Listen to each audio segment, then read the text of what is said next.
Today I'm doing a video on what I did to get the rear tires on my lawnmower, those, which were originally the rear tires, onto the front.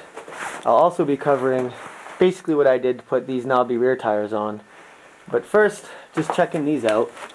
I get a lot of questions about this, and it's kind of hard to explain to people. Here's what basically holds the wheel on. It's these two nuts right here. One goes on, you bolt it to your desired tightness so your wheel can still spin yet not too much free play, and then you put your second one on to tighten against it, and that will hold the first one in position. So basically it won't tighten or loosen as long as this one is tight up against it. However, your wheel will still be allowed to spin. So right now what I'm going to do is show you how I basically unbolt this guy. And all it is a 3/4 inch wrench and a 3/4 inch ratchet.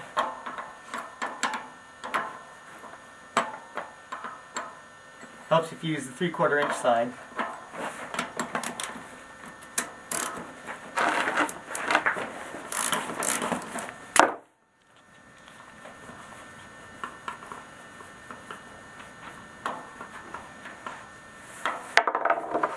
One bolt.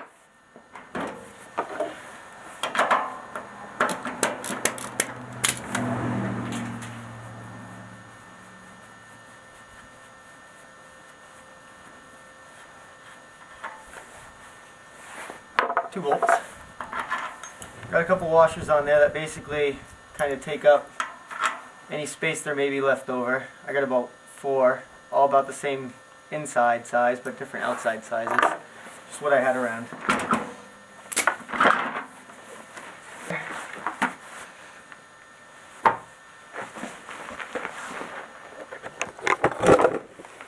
Now here's the good stuff. This tire does, in fact, still have the keyway inside. You can't really tell because it's kind of been worn down and stuffed full of grease. Doesn't really make a huge impact on this spindle over here.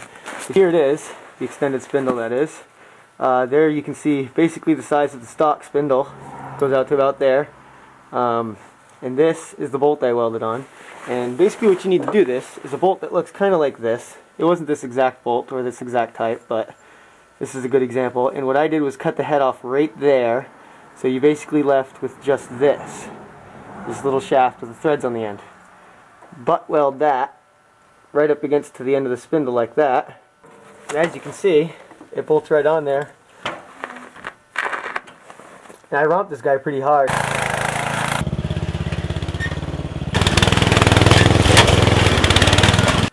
That bolt doesn't hold very much by itself.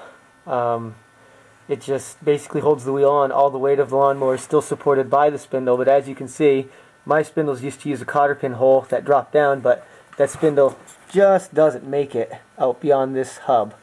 So the bolt was necessary to be able to keep this wheel attached to the tractor. Alright, now I'm going to reattach the tire. I'll show you basically what's involved with that so you get the right amount of tension. You still want your wheel to spin, but you don't want to bolt it down so hard that it doesn't spin.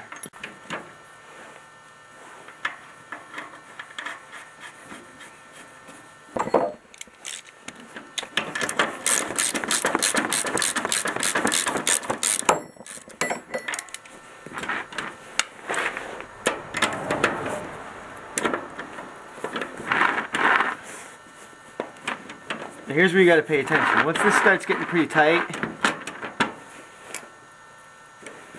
you want to just tighten it to the point where you feel like it's not too tight, like it'll easily roll, but not so loose that it moves around entirely too much on its own and causes premature wear on all the washers. So now I've got that bolt tight to where I want it, so the tire still spins, but doesn't flop around too much.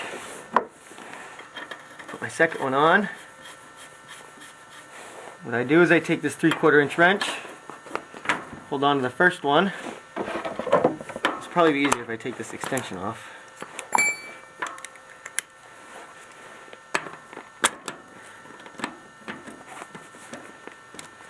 Oop.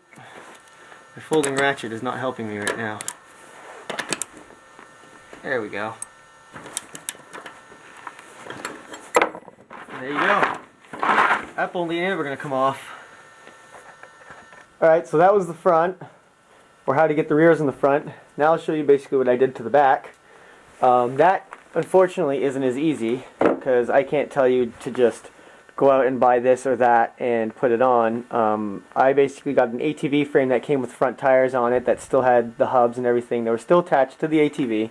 So what I did was I took the hubs off the front of the ATV, pulled the bearings out, and welded the hubs to the axle shafts of the lawnmower, which then allowed me to bolt the tire on with these 3 bolts right here.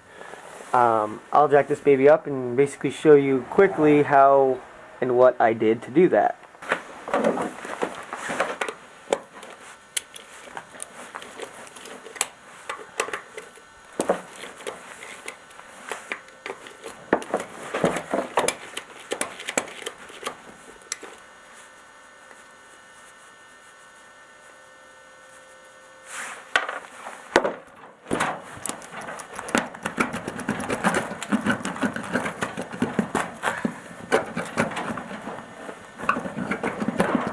Let go!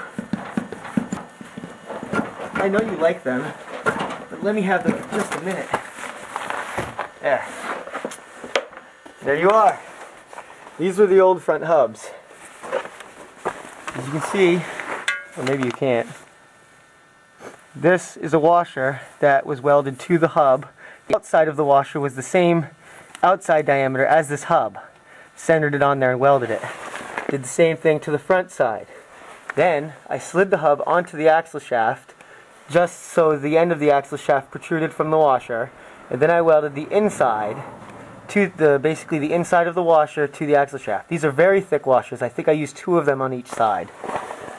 I did the same thing on the inside, welded that to the axle shaft. And what I got was basically a weld-on hub assembly. I can still remove the axle shafts from my transmission if I want to. And basically it works. Something I will mention, when putting the front tires onto the lawnmower from the rear of the lawnmower, I had to basically lower the front end, and I did this when I welded the front end solid. I basically brought this whole front pivot bar, I raised it about 1.5 inches, and the reason I did that is it sounds crazy to lower the front end when you're actually lifting the tractor. I suppose you could leave it alone if you were going to lift the rear to compensate, but what you're going to end up with, depending on the size of the rear tires, is a lawnmower that no longer sits level. It would sit more like this, like you're constantly going uphill, which is really bad because if you are going uphill, then it's going to seem like you're climbing a steeper hill, in which case might flip you over backwards. So basically, lower the front end. I put the rear tires onto the front to basically make the lawnmower sit level, and put the rear tires, the new rear tires, onto the back, and I lifted that maybe 1 inch, 1.5 inches to accommodate those. As you can see, those are a much smaller tire than the rear. That basically allowed my mower to sit perfectly level at about a 2 to 3 inch lift over stock. So lowering the front end doesn't mean you're lowering the tractor. You're just keeping the center of gravity as low as you can, so basically you don't flip it over constantly, which I tend to do anyways. So good luck.